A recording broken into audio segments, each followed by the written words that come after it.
ended up leaving and I went to WOMC, which was by that point also an oldies station.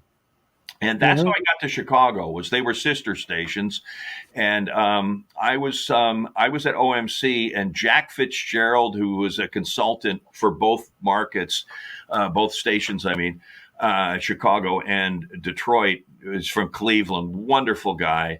Walking down the hall one day at WOMC, and he said, "How would you feel about working afternoon drive in Chicago?" And I'm like, "Are you kidding me? Of course I want. I would love to do that." Good. I'll set it up for you. You got an edition. He wrote a letter. This is probably pre-internet. I think it was.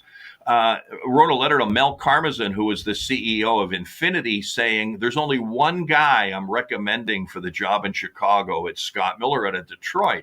So, of course, Mel would have contacted the general manager, who contacted, who is this guy? Why are we going to hire him? So I went into Chicago. And I auditioned is what I did. They brought me in. They said, "We want you to go on the air." And I can't remember if it was a day or two. And it might have just been one day. And it was 3 to 7 or no, it was 2 to 6 then. And about 5:30, the PD came in. I said, "Well, that can mean one of two things. I didn't pass the audition and you're giving me a second chance, or I did and you want me to stay." He said, "Oh, no, you did great." I said, "Okay, I'll do it." He said, "Would you do the rest of the week for me?" I'm like, "Sure, I'll do that," and worked it out with Detroit.